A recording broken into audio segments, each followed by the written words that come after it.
On a warm afternoon in Fiji, an Air New Zealand Boeing 747 prepared to depart for Auckland. But when a man carrying 8 sticks of melanite explosive boarded the aircraft, everything changed. Within minutes, he had hijacked the plane and was threatening to destroy it. 6 unsettling hours later, the ordeal was finally over, and in one of the most unexpected ways possible. That should have been where the story ended. However, what happened in the years that followed would prove as unbelievable as the hijacking itself. This is the incredible story of the hijacking of Air New Zealand Flight 24. On the 19th of May 1987, Air New Zealand Flight 24 was on a scheduled refueling stop in Nadi, Fiji, during its journey from Tokyo to Auckland, New Zealand. The aircraft, a Boeing 747-200, had completed the first leg from Tokyo to Fiji and was preparing for the final leg to Auckland. On board the plane were 105 passengers and 24 crew members. 1987 was a period of intense political instability in Fiji. Just 5 days earlier, the democratically elected government was overthrown in a military coup d'etat, plunging the nation into a tense political climate. At the time, the Fiji Indians slightly outnumbered the indigenous Fijian population. The newly elected government was led by Tamochi Bavadra, an ethnic Fijian prime minister, but his government was largely Fijian Indian. Fearing the Fiji Indian-led government would permanently shift the political power, the military had staged a coup, placing the Prime Minister and his 27 ministers under house arrest. As Air New Zealand Flight 24 sat on the tarmac in Nadi, that political crisis was still unfolding.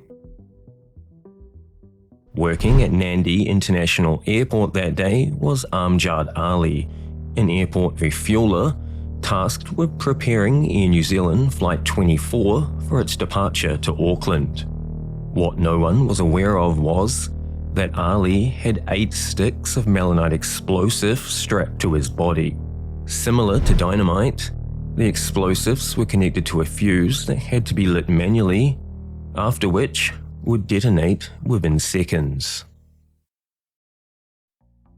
With 8 sticks of melanite explosives strapped to his body, dressed as an airport ground staff member, Amjad attracted no attention when he boarded the aircraft and walked into the flight deck.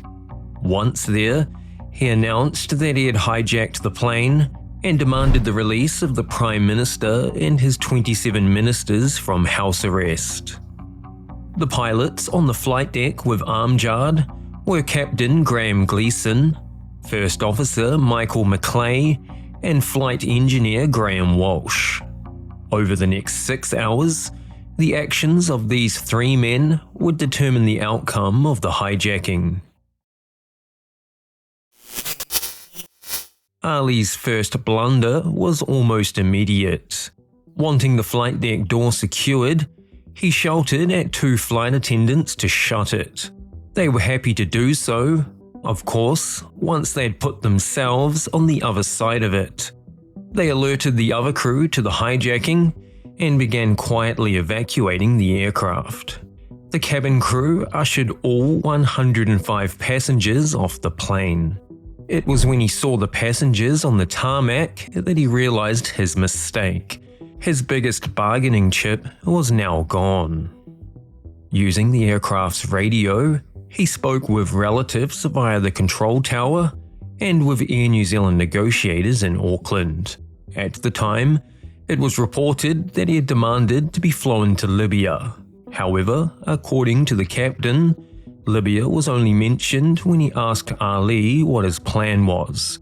When told the plane lacked the fuel to get there, Ali revealed his true intention: to bring the plane down over the Fijian capital Suva unless the government was released. Meanwhile, in New Zealand, Prime Minister David Lange placed the New Zealand Special Air Services on standby in case the situation escalated. However, the breakthrough wouldn't come from negotiators, politicians, or even the military. It would come in the most New Zealand of ways possible.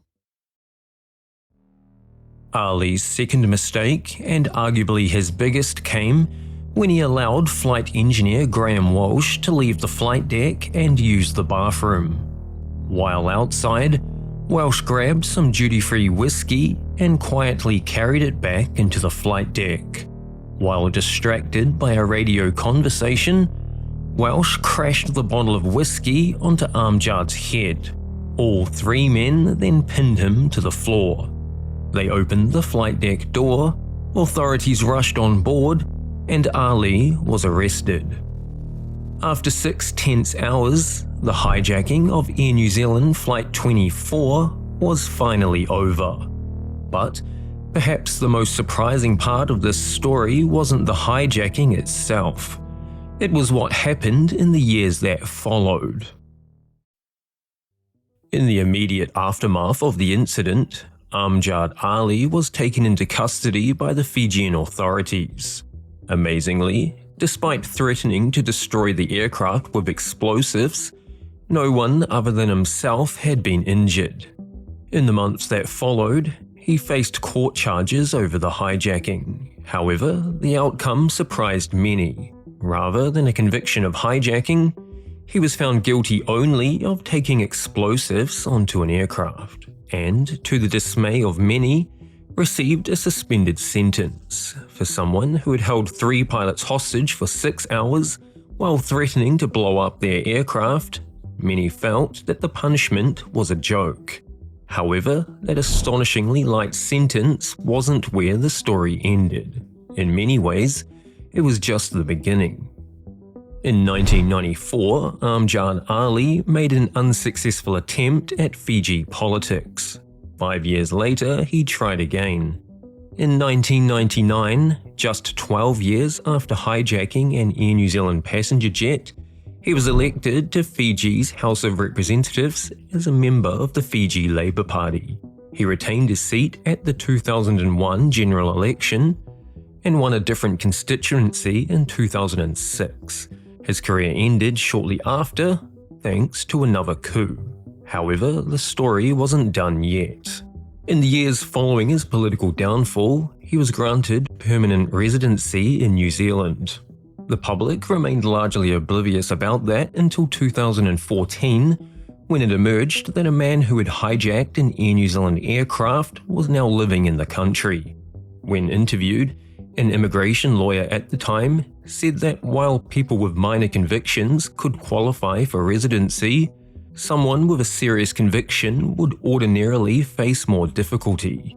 Yet, Ali had not only threatened to destroy an Air New Zealand aircraft with explosives, but had gone on to receive New Zealand residency. When questioned about that decision, Immigration New Zealand refused to comment. Further reports revealed that Amjad often flew with Air New Zealand. When asked by the media about carrying a former hijacker on its aircraft, the airline declined to comment. While researching this video, I got the sense that Ali's actions stemmed from a genuine, if deeply misguided desire to stand up for democracy in Fiji. Perhaps most tellingly, even Captain Graham Gleeson, one of the 3 men held hostage that day, later said that while he could never condone the hijacking, he could sympathize with the man behind it. Even so, Ali had carried 8 sticks of melanite onto an aircraft carrying 129 people and threatened to destroy it. However noble his motives may have been, it was a reckless and dangerous act that put innocent lives at risk. That's all for today's video. If you found value in it, I'd love it if you subscribed and joined me for the next one. And as always, thanks for watching.